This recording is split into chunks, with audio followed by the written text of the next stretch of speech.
이 교단이라든지 또는 이 교파를 초월해서 여러 목사님들을 만날 때마다 항상 느끼는 점이 하나가 있어요. 그게 뭐냐면요, 성서침례교회는 참 좋은 교회다라고 하는 겁니다. 성서침례교회 목사들은 마음이 순수하고 참 인격적이다라는 것을 참 많이 느낍니다. 다른 교단이나 교파 목사님들도 다 좋지만 어떤 그런 교단이나 교파가 가지고 있는 그 시스템 안에서의 정치적인 부분들이 있습니다. 그리고 뭔가 자유롭지 못하고 또 어떤 그런 보이지 않는 그런 갈등들이 많이 존재하는 것을 제가 느끼게 됩니다. 그런 것을 이렇게 보고 느끼고 또 말을 들을 때마다 그래도 우리 성서침례교회는 그 방송국 관계자의 말처럼 성서침례교회는 한국교회의 옹달샘과 같은 교회다라는 말이 참 맞다라는 생각이 듭니다. 적어도 아직까지 다른 교단이나 교파에 비해서 세속화되지 않은 것은 사실입니다.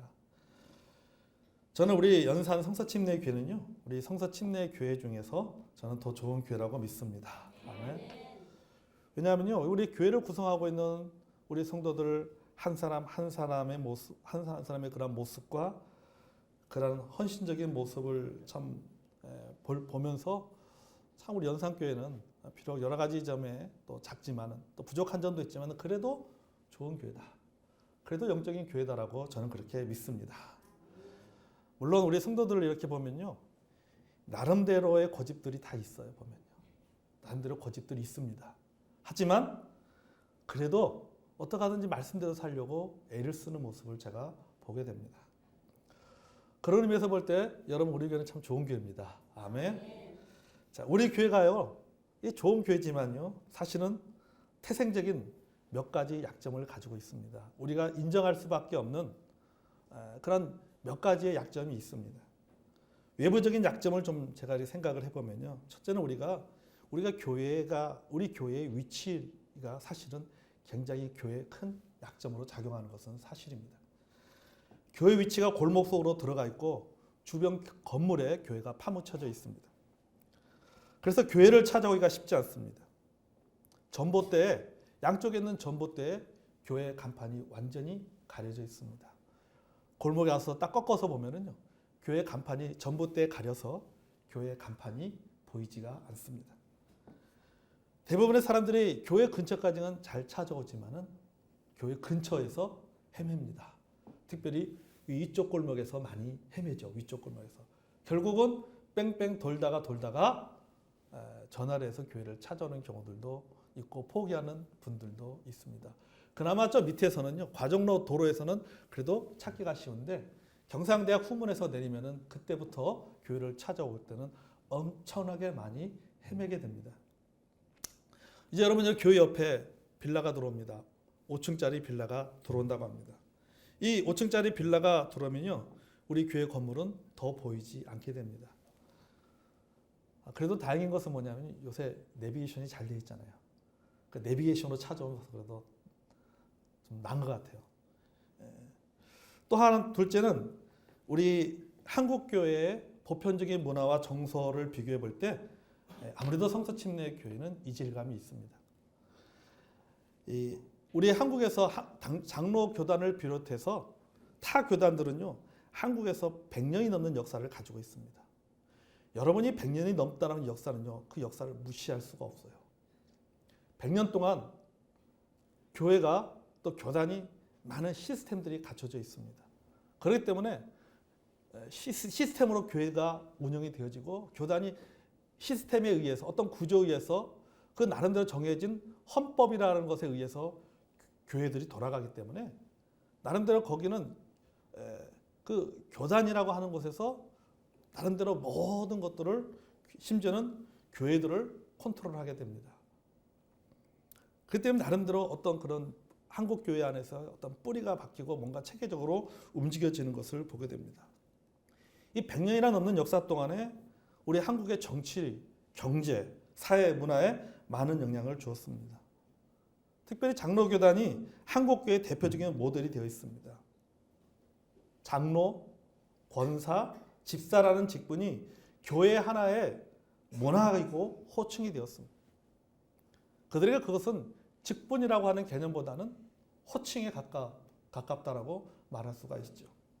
그들에게 너무나도 익숙한 문화입니다. 그렇기 때문에 성서 침례교회에 오면은 모든 것이 낯설죠. 이름도 낯설고 직분이나 호칭도 낯설고 예배의 분위기도 낯설입니다.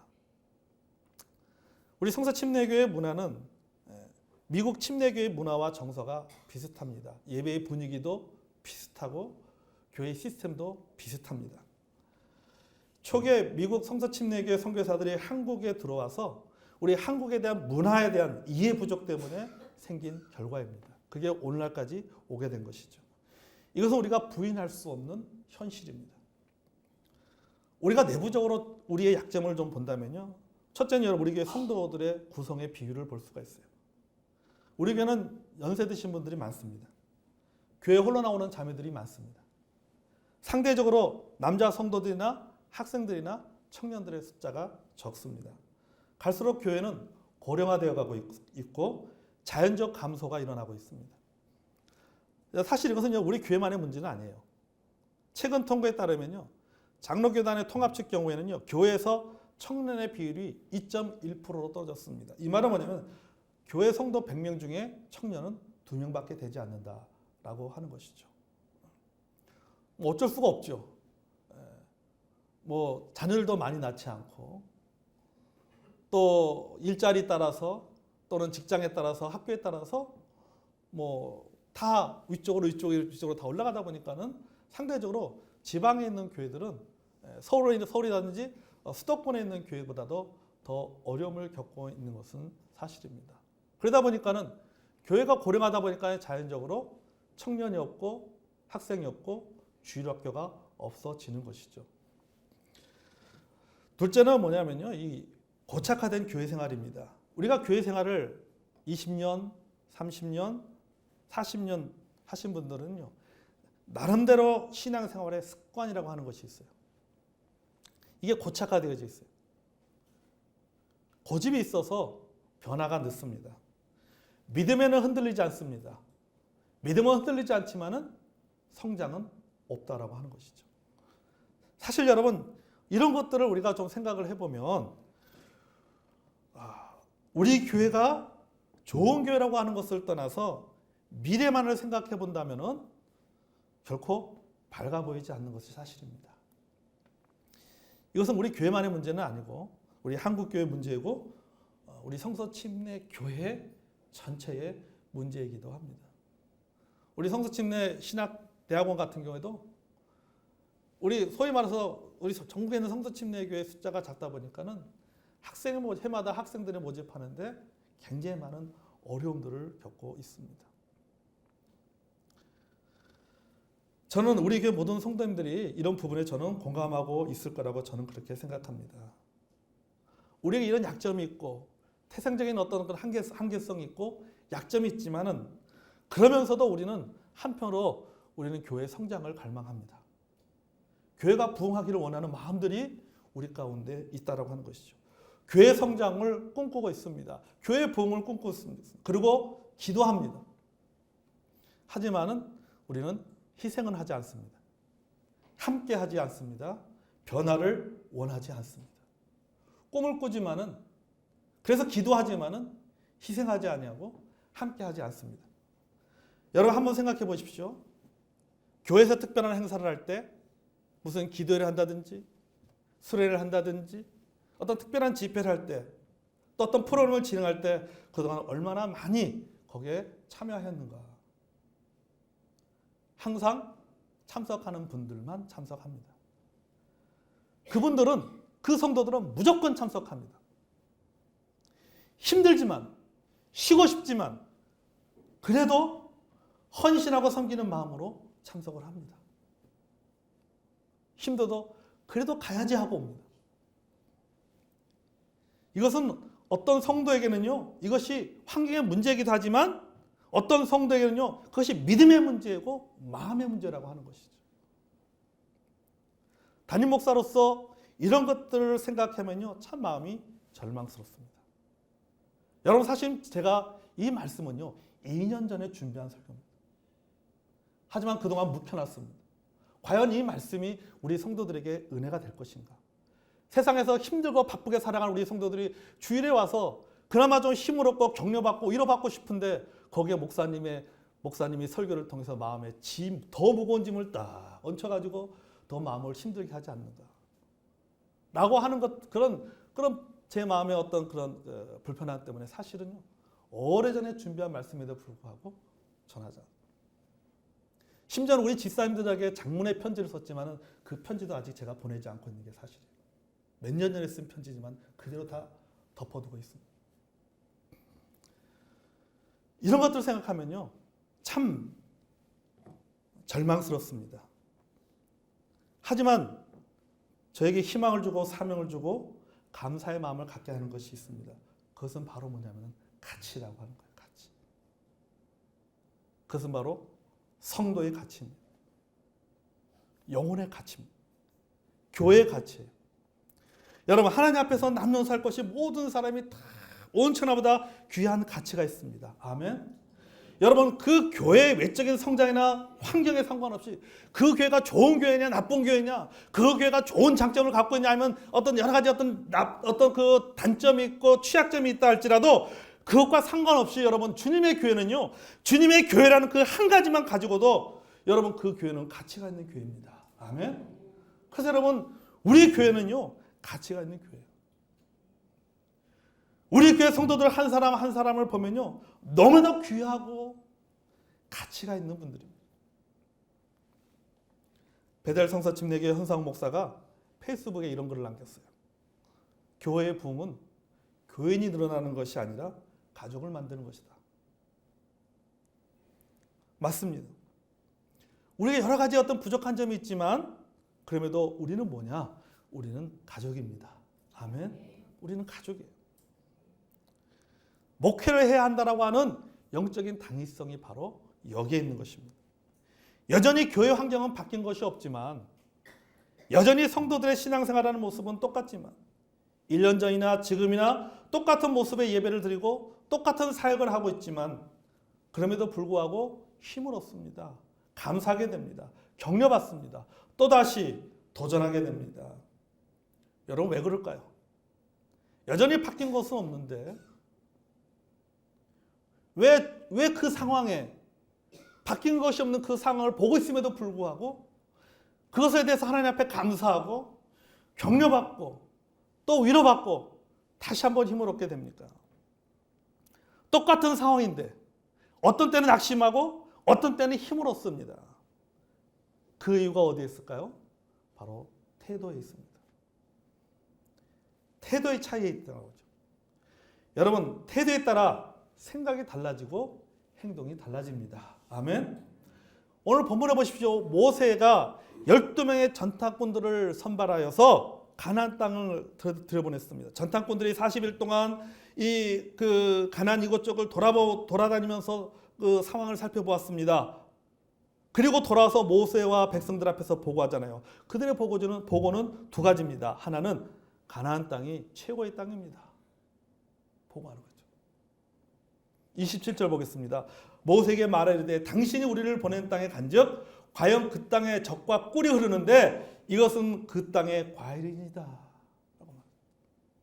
현대의 성경은 이렇게 번역했습니다. 우리가 그곳에 가보니 정말 기름지고 비옥한 땅이었습니다.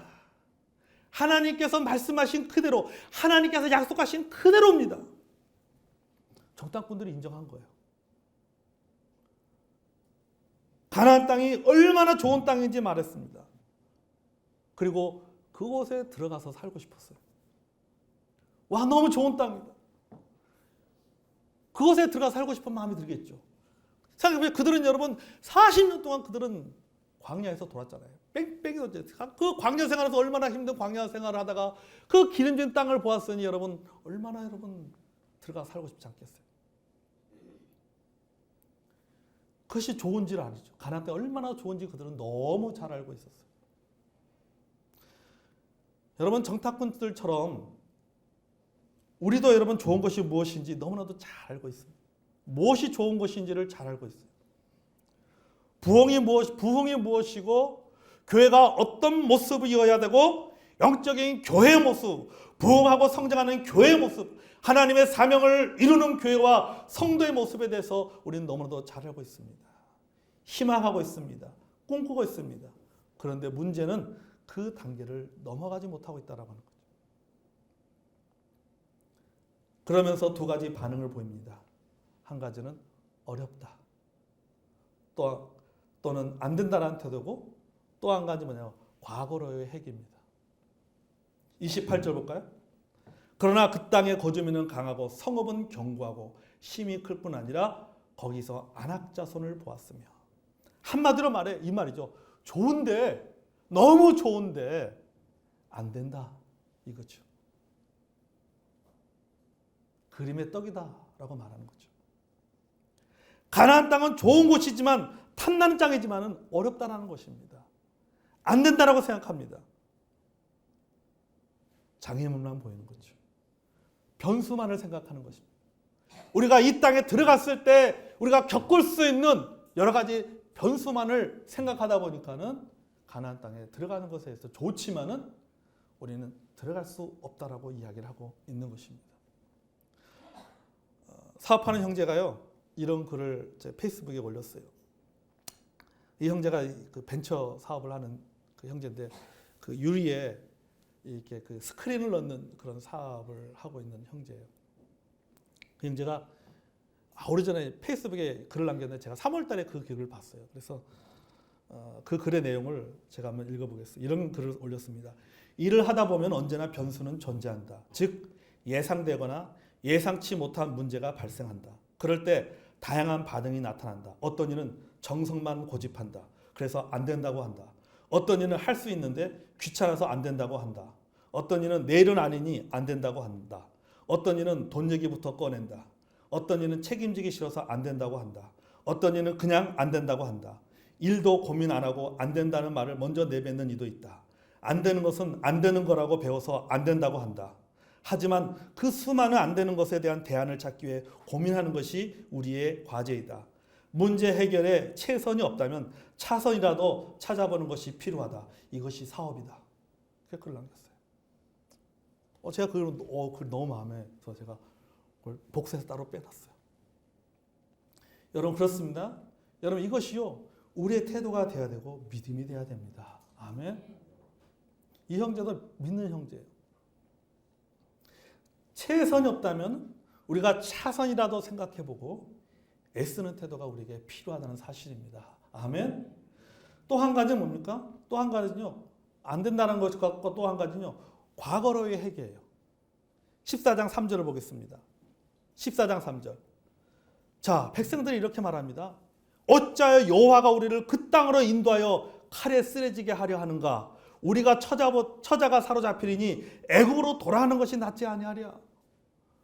가나안 정탐꾼들의 보고에 대해서 그 보고 내용을 듣는 백성들이 뭐라고 말하는 겁니까?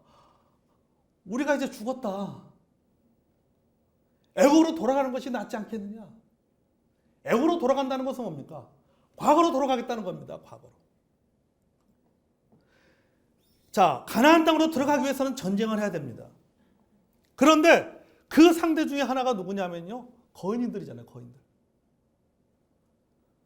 우리는 메뚜기같이 약한 존재이기 때문에 갈 수 없다. 메뚜기같이 약한 우리 존재가 어떻게 그 거인 같은 우리 그 가나안의 그 원주민들과 우리가 싸워서 이길 수 있느냐? 이기지 못한다는 겁니다. 싸워봤자 진다는 거예요. 부정적인 반응을 보이고 있습니다. 그러면서 뭐라고 말합니까? 차라리 애굽에서 삶이 좋았다라고 얘기하는 거죠. 그러니 다시 돌아가는 것이 낫다라고 하는 것입니다. 여러분, 옛날이 좋았어. 과거가 좋았어. 과거의 이야기, 과거의 추억만으로 산다는 것은요, 뭘 보이고 있습니까? 지금이 힘들고 어렵다라는 반증이에요. 지금이 좋으면요, 과거 얘기하지 않습니다. 지금이 어렵기 때문에 과거 이야기하는 거예요. 그래도 그때가 좋았어. 그래도 옛날에 그때가 그랬어. 여러분, 그렇다고 해서 우리가 그렇게 과거 이야기한다고 해서 여러분 과거로 돌아갈 수 있는 것이 아니라고 하는 거잖아요. 아무리 과거를 이야기하고 아무리 그때가 좋았어라고 한다 할지라도 여러분 과거로 돌아갈 수는 없어요. 과거 같은 상황은 없습니다. 이제는 뭐예요? 가나안 땅에 적응해야 되는 거예요. 가나안 땅에. 어찌 되었든지 간에 앞으로 나아가야 된다라고 하는 것입니다. 다시 애굽으로 돌아가면 야, 우리 애굽으로 돌아가는 것이 차라리 낫겠습니다. 애굽 생활이 좋았습니다. 애굽으로 돌아갑시다. 애굽으로 돌아간다고 하십시오. 바로가 받아줍니까? 잘했어. 다시 그래 애굽에 들어와서 노예 생활하면서 살아. 받아줍니까? 그렇다고 광야에 머무르 있을 수도 없잖아요.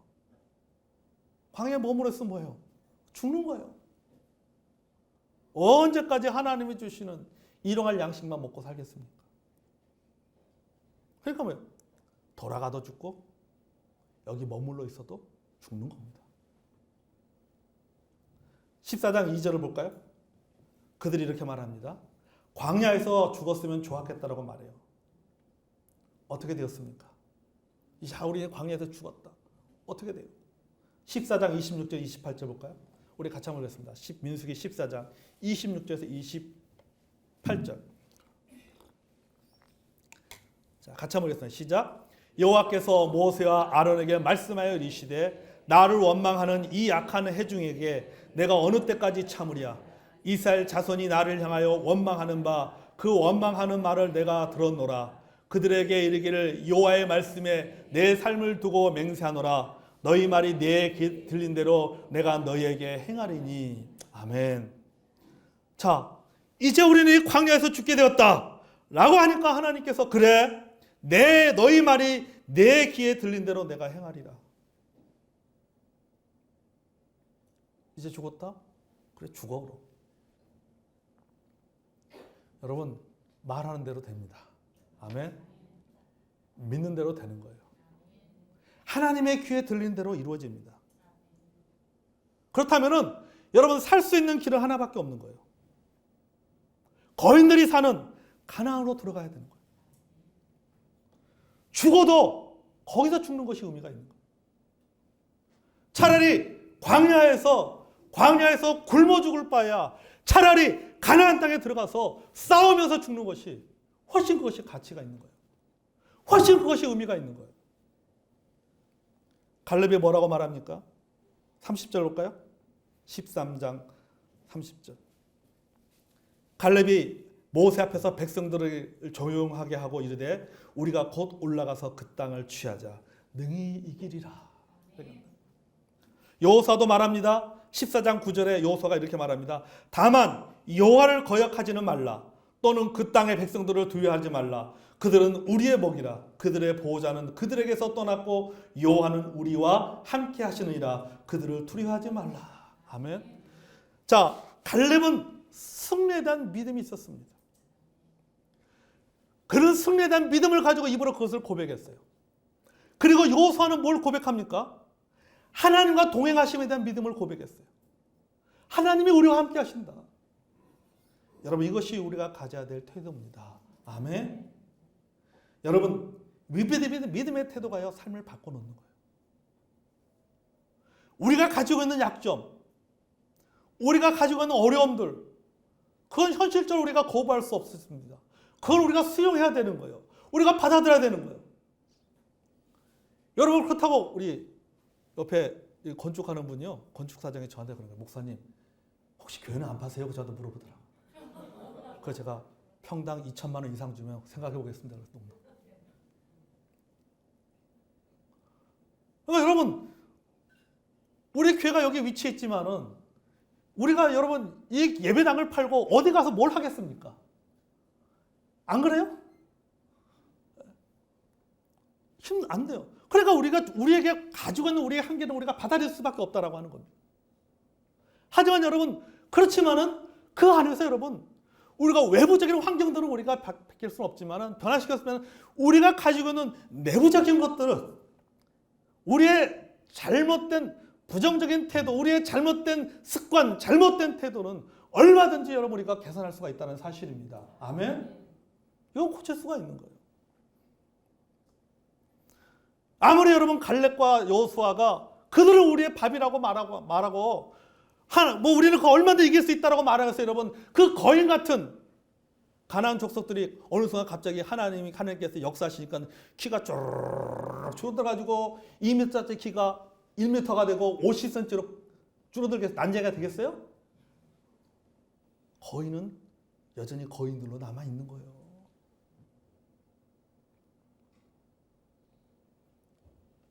환경이 바뀌는 것이 아닙니다. 환경은 바뀌지 않습니다. 누가 바뀌어야 돼요? 우리들이 바뀌어야 되는 거예요.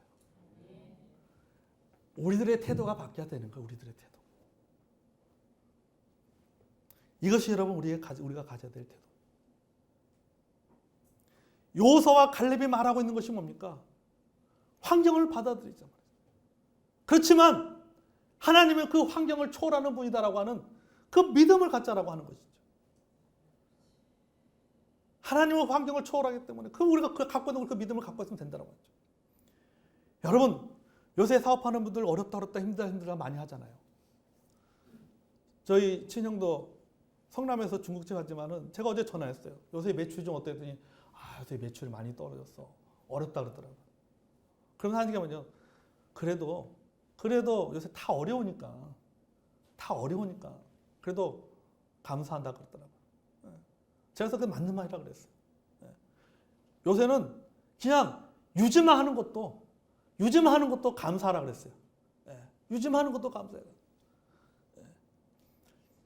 짜장면 배달 전화 오는 것만 해도 감사하라 그랬어요, 제가. 어려운 시기잖아요. 이거 바뀔 수가 없잖아요. 경제적인 상황, 이 경기의 어려움을 바꿀 수가 없어요.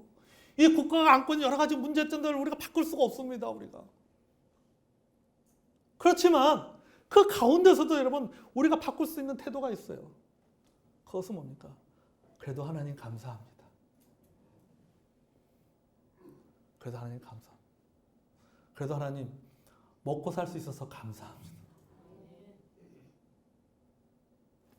우리가 가지고 있는 마음의 태도는 바꿀 수가 있다라고 하는 거죠.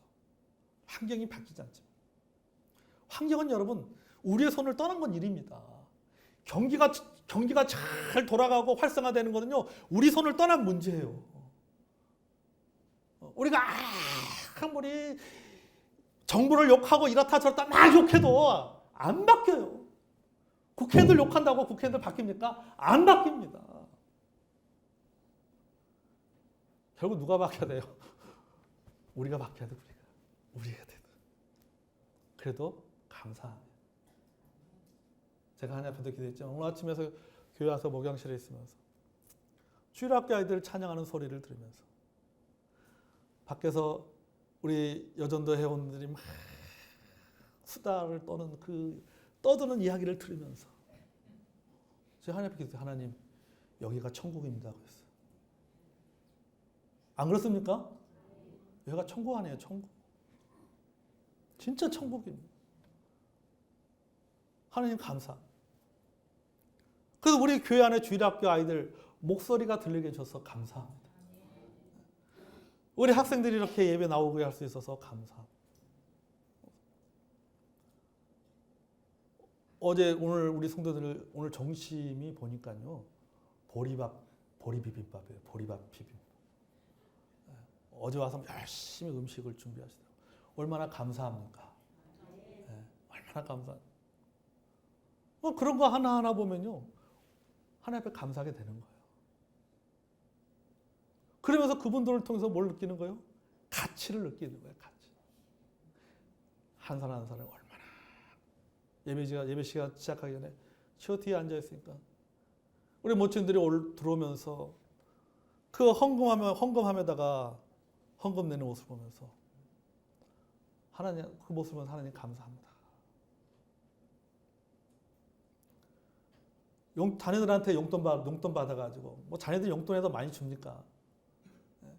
그 적은 받는 그 적은 용돈에서 거기서 또 떼어서 하나님 앞에 헌금을 드리는 그 모습.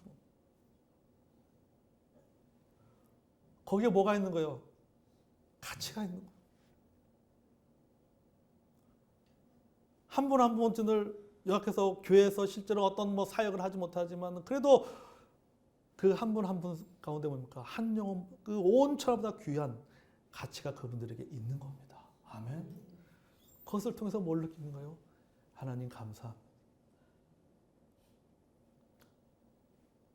믿음의 태도가 바뀌면 해석이 달라집니다. 믿음의 태도가 바뀌면 보이는 것이 달라져요. 그러니까 여러분 우리가 살면서요 그런 것 같아요. 사람이요 항상 항상 마음이 항상 좋지만 않잖아요. 믿음이라고 하는 것이 여러분 항상 좋지만 않습니다. 제가 여러분에게 우리 성도들 함께 말씀을 나누면서 여러분 하나님은 우리와 함께 하십니다. 하나님은 우리와 함께 하십니다. 여러분 우리는 부족한 점이 있지만 우리는 낙심하지 말고 절망하지 말고 우리가 최선을 다해서 주의 몸된 교회를 세우고 최선을 주님을 섬기겠습니다 라고 그렇게 말하지만은 어느 순간 또 지나면 저도 또 그래서 아이고 힘들어 이런 시기가 또 와요. 어쩔 수가 없잖아요. 우리 모두가 다 굴곡이 있습니다. 신앙에 다 굴곡이 있고 감정에 굴곡이 있는 거예요. 그런데 그런 굴곡이 있을 때는 그 굴곡 가운데 그 계곡에 그 계곡 속에 머무르지 않고 그래도 그것을 딛고 일어날 수 있는 것은 뭡니까? 바로 하나님에 대한 믿음 때문이에요. 가치, 태도 때문에. 그래도 하나님 감사합니다. 그래도 하나님 감사합니다. 여러분 믿음의 태도가요 삶을 바꿔놓습니다. 아멘. 일하면서 직장생활하면서 힘들죠. 어렵죠. 스트레스 많이 받죠. 하지만 여러분 그것이 여러분 우리의 그것을 스트레스라 생각하지 말고 그 스트레스 속에서도 우리는 뭘 느껴야 돼요? 하나님 감사합니다. 누군가에는 그것이 스트레스지만은 누군가에게는 나도 그런 스트레스 받고 싶다는 분들이 있어요. 취준생들. 그렇잖아요? 취업 준비생들 나도 저런 스트레스 느끼고 싶다는 사람들이 있어요.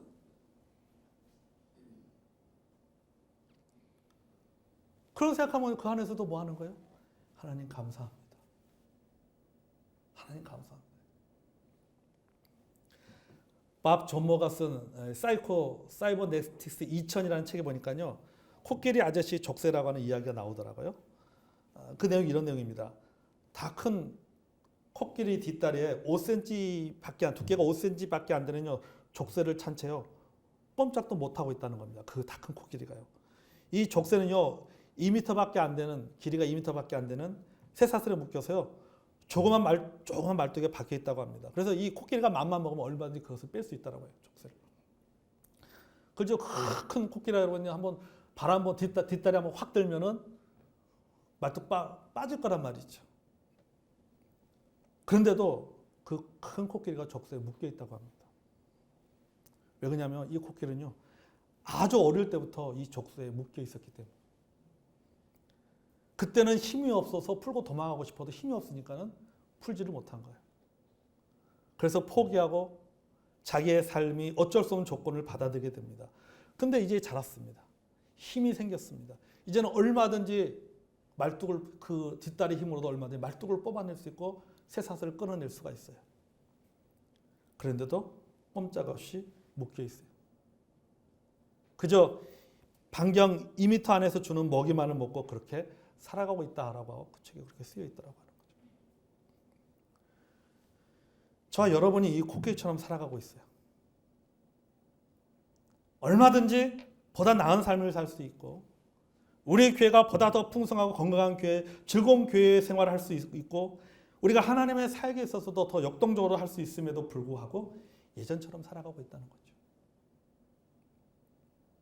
어렸을 때부터 마치 그 큰 코끼리가 어렸을 때에 그 말뚝에 묶여 있어가지고 커도 더 이상 그 말뚝을 뽑지 못하는 것처럼 힘이 있어도 뽑지 못하는 것처럼 여전히 우리도 그 옛 생활에 익숙해져가지고 그렇게 살아가고 있지 않는가라는 생각이 듭니다. 말씀의 결론을 내립니다. 여러분 우리 교회의 어려운 현실을 우리가 함께 나눴습니다.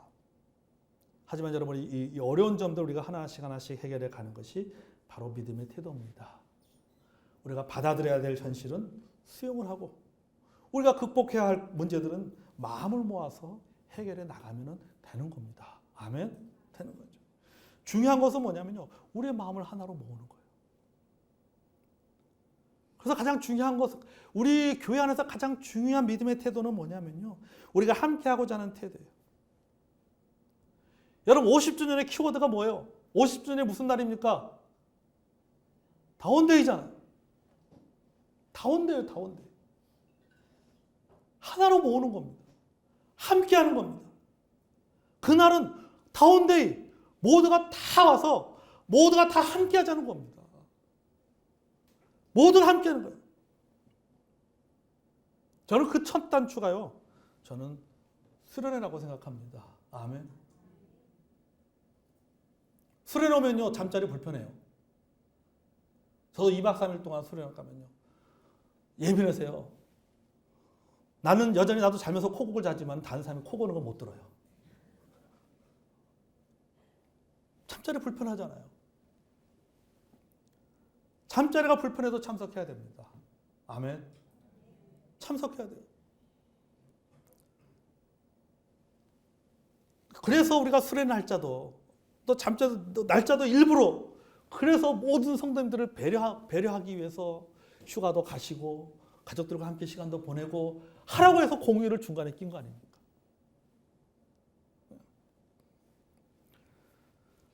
여러분 이번 수련회 모두가 함께 하기를 진정 바랍니다. 아멘.